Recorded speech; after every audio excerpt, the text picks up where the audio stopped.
Okay. Welcome students. In class 12th, we was discussing about application of Gauss theorem and two application over. First was deduction of Coulomb's law as I sent the video for you, and second was electric field due to charged spherical shell. Okay. Now we are going third application, and our third application is electric field due to infinite plane sheet. Third application of Gauss theorem.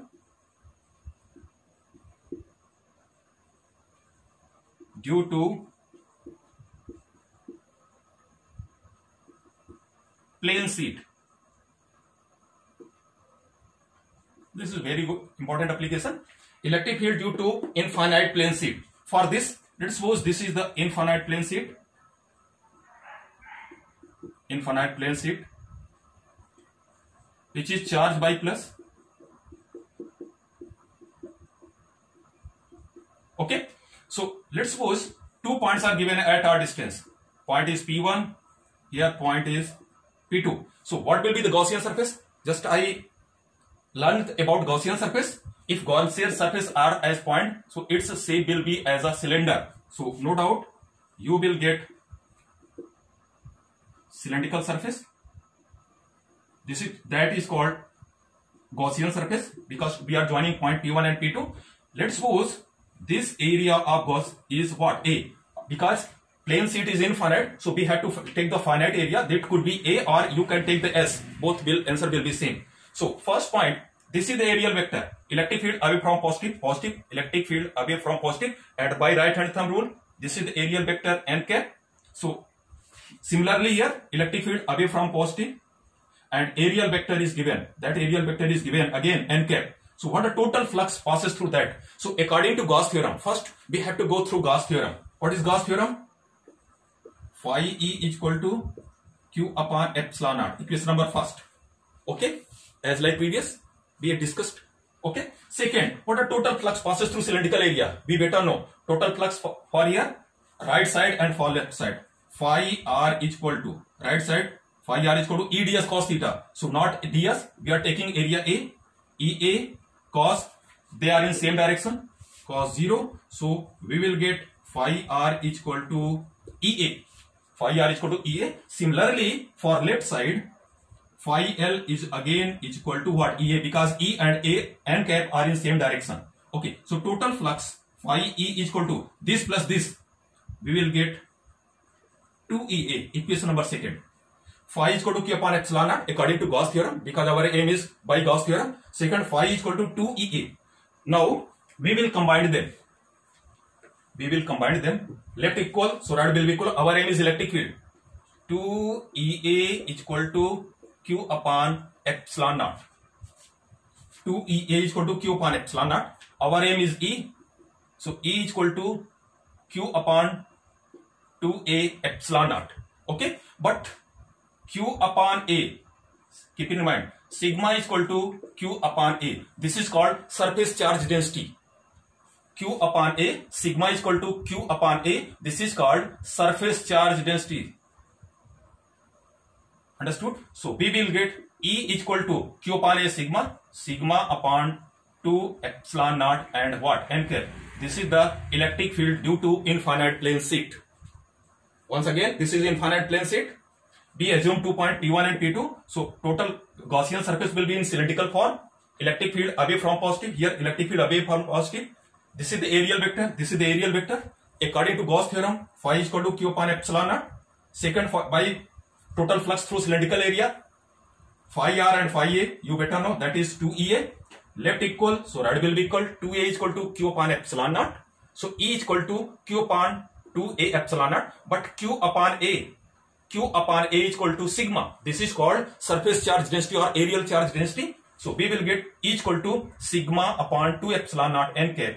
This is the formula for electric field due to infinite plane sheet. One thing we notice, for point charge electric field inversely proportional to R square. We know that. But for infinite plane sheet, electric field doesn't depend on distance. Although this distance is R, but electric field is sigma upon 2 epsilon naught. if electric field you are finding here, you are finding here, you are finding all everywhere, electric field will be same. It means it doesn't depend on R. While electric field should be depend. You better know, as soon as we increase the distance, electric field decreases. But in that case, if seat is infinite, then electric field will not depend on it. It is independent on distance. So this is important formula for electric field due to infinite plane seat. Okay.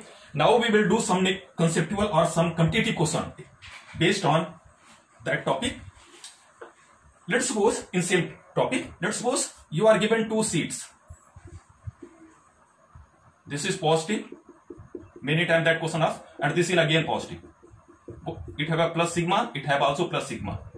Three zones are there: first, second, and third. And I ask find the electric field at first, at second, and third. So since it is independent from distance, so distance is not matter. It is closer or it is away. It will not matter. Okay. So at first point, electric field away from positive.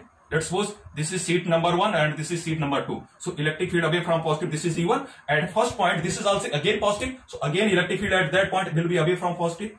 So this will be what? E2. So total electric field E equal to E1 plus E2. So E equal to, we know the formula E. Sigma upon 2 epsilon naught, just now we got, plus sigma upon 2 epsilon naught equal to sigma upon epsilon naught. This is the first zone electric field. For second zone, at this point, electric field away from positive, this is E1. Again for by positive here, electric field away from positive, this is E2. Since E1, E2 is equal, so no doubt E is equal to E1 minus E2 and E is equal to sigma upon 2 epsilon naught minus sigma upon 2 epsilon naught. Cancel out and total electric field will be 0. At second point, total electric field will be 0. Okay. Are you getting that? This is a competitive question. Okay. At third point, electric field away from positive, this is positive, away from positive, this is positive, away from positive, and again you will get sigma upon 2 epsilon naught plus sigma upon 2 epsilon naught. Because they are same direction, we are using formula sigma upon 2 epsilon naught. Already we got this answer. So answer will be sigma upon epsilon naught. So what is the answer? Left side sigma upon epsilon naught, middle electric field is 0, right side sigma upon epsilon naught again. So this is the competitive question based on electric field due to infinite plane seat. Okay. Again, one more question we can do. Let's suppose a question is given as like this. This is positive charge and this is given negative charge. This is plus sigma and this is minus sigma. So what is the first, second and third? What are electric field? Again on first, on second, on third. At first, electric field away from positive, E1, and due to negative, no doubt, electric field towards negative, E2. So sigma upon 2 epsilon naught minus sigma upon 2 epsilon naught cancel out and electric field E is equal to 0. Are you getting that?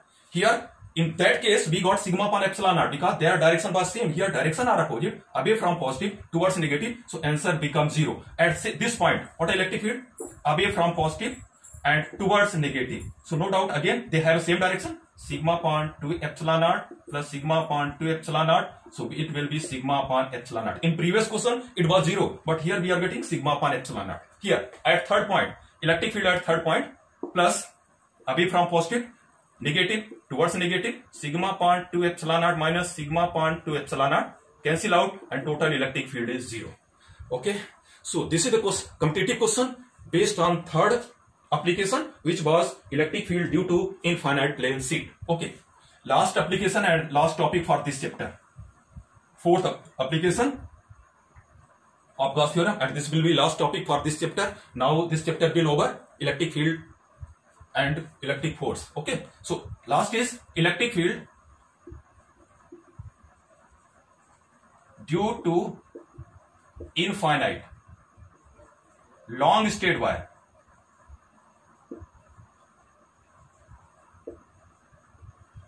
Electric field due to infinite long straight wire. So this is, let us suppose this is long straight wire.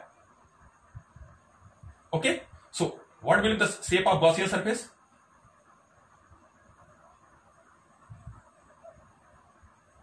This is the shape of Gaussian surface.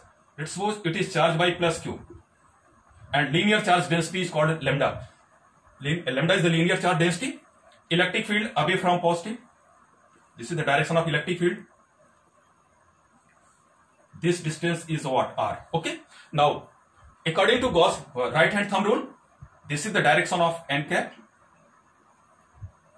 This is the direction of n cap, and here this is the direction of n cap. Already we solved this into flux. So there are three zones: upper, lower, and middle. So according to Gauss theorem, phi E is equal to Q upon epsilon naught. Equation number first. All time we have to start from here. Second, what a total flux passes through that cylindrical area. Already we solved. Phi E is equal to, it will be 90 degree, 0. It will be 0 degree plus what? Come on, ES. Electric field cos 0 is equal to 1. And again it is 90 degree. It will be 0. So it will be what? Come on, ES. Total flux passes through that cylindrical area will be what? ES. Again, phi E is equal to, we will get what? ES. Equation number second.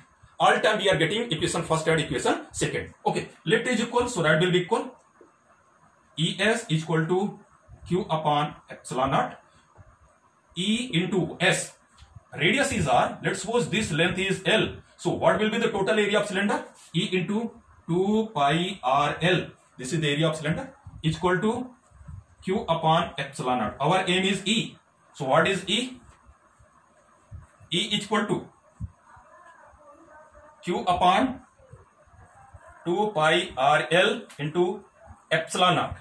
2 pi R L into epsilon naught. But one more point is there. Lambda is equal to Q upon L. There sigma was Q upon A. That is a surface charge density. And here lambda is called linear charge density.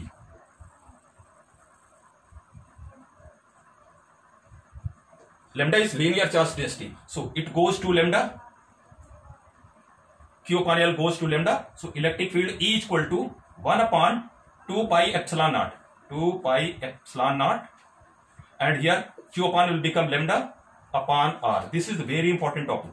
So here we notice that electric field inversely proportional to R. Okay. So that's all for today. And this is the chapter of electrostatic field and what?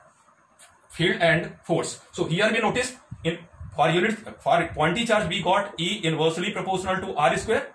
For seed we got E doesn't depend on R. Here we are getting E inversely proportional to 1 upon R, because formula become E equal to 1 upon 2 pi epsilon naught lambda upon R. And many questions are given in LCRT. You can go through this one. Okay, that's all for today.